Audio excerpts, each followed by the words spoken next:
Leonardo da Vinci. No doubt he was a brilliant artist, but he was also a groundbreaking scientist. He anticipated theories by both Galileo and Newton by at least a century, and dreamed up remarkable inventions that seemed to predict our modern age.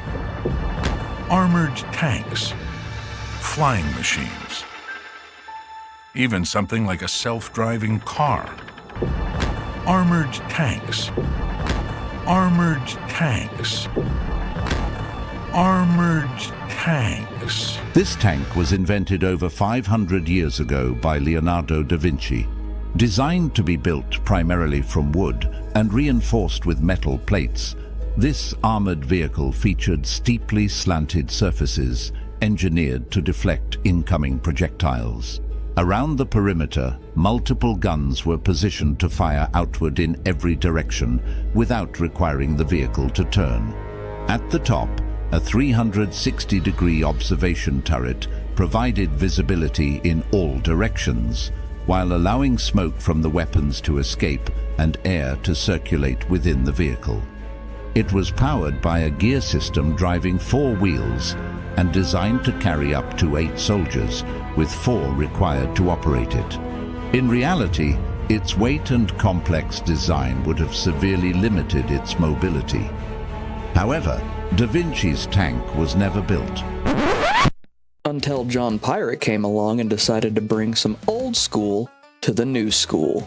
What you just saw is what I like to call the Clan Dreadnought Annihilator.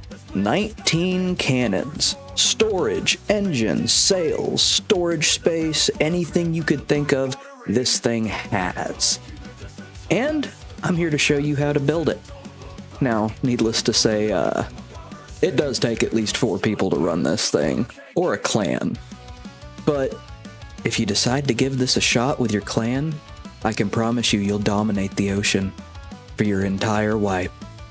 And so, let me show you how it works.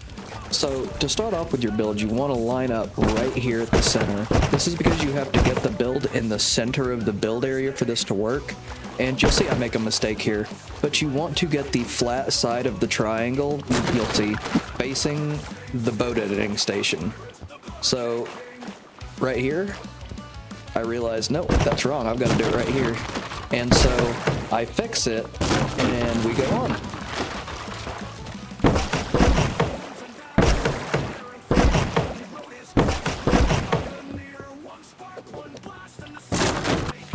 Then we take our square holes and place them like so, and follow up with triangle to expand our shape.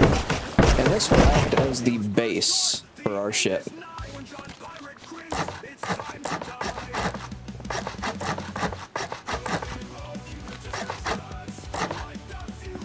Now we're just going to repeat that pattern on the inside here.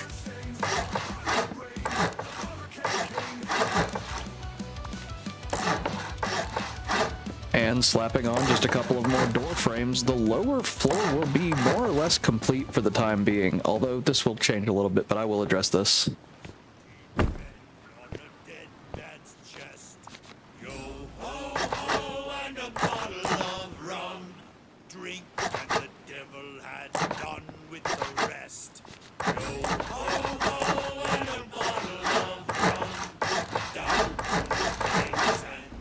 Now that we have the roof/floor of the second story, we're going to repeat the same pattern as last time to extend the shape one more floor out.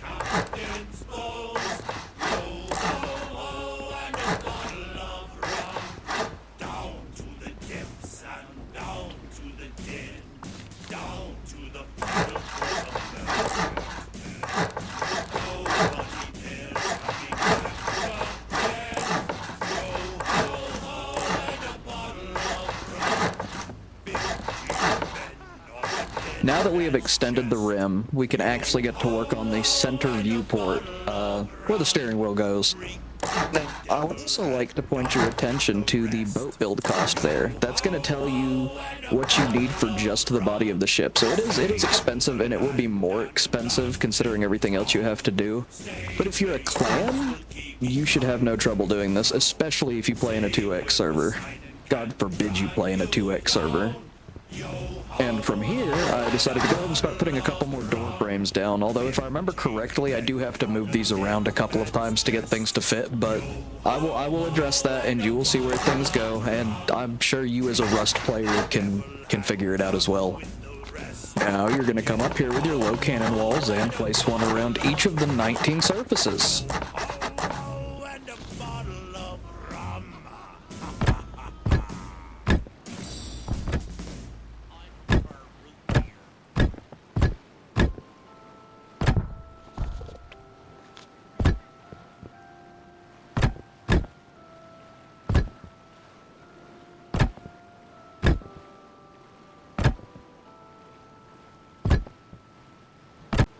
Now we're gonna come down to the bottom part of the ship where I sat here like a dumbass because I went to the wrong part of the ship. Really, you could put it anywhere down here, but I liked this middle section since the whole ship is symmetrical.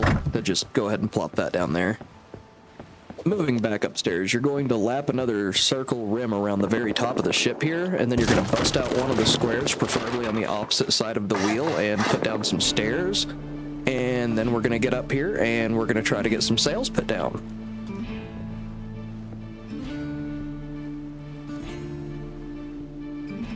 Now, make sure you're lined up with your wheel when you do this. It does make it a little bit easier, even though it doesn't matter if you rotate, sit still, charge people, or whatever on this thing. And funny enough, I miscounted because I'm pretty sure I put down 11 sails instead of 10, which I'm fairly certain is the maximum amount of benefit you get from sails.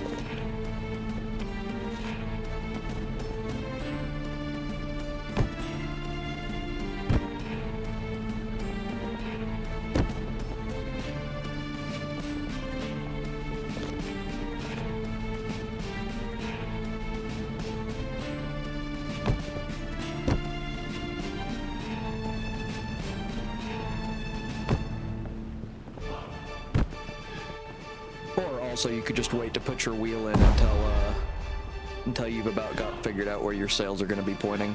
Either one works.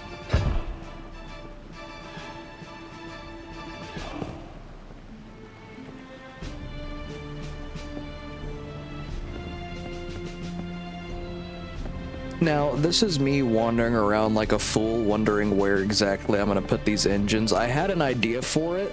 I had to change some things, as you'll see, but overall it worked out because the engines fit, all the storage fit. It's good. It's good.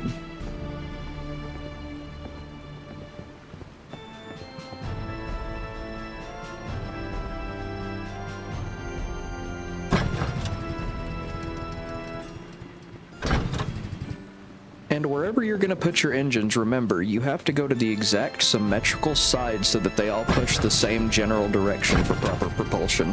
The changes that I have to make is that I have to bust down these door frames. I'm stupid.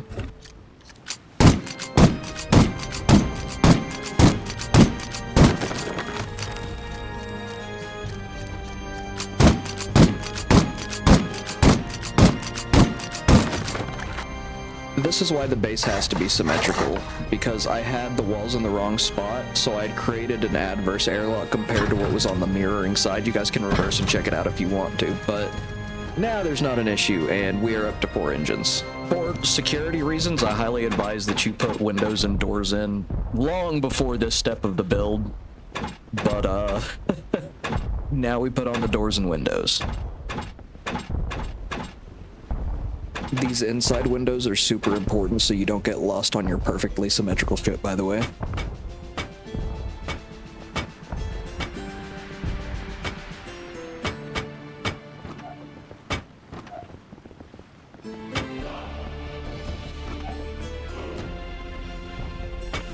You guys can probably figure out how to stack more barrels using shelves and stuff or something, but I was perfectly satisfied with having 3 to 4 barrels in every room. And at this point, we got a visitor from somebody who came to take a look at this thing.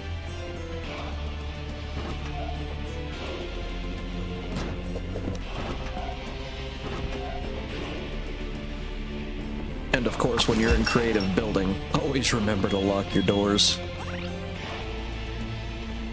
Another crucial tip, you can raise and lower your anchor through a window, so don't leave the windows open for people to try to climb through. We also have plenty of space for your tier 3. More barrels in the engine rooms, which, by the way, these barrels are pretty much needed. You can use boxes, but good lord, these things save space and give you so much more storage. Totally pay to win.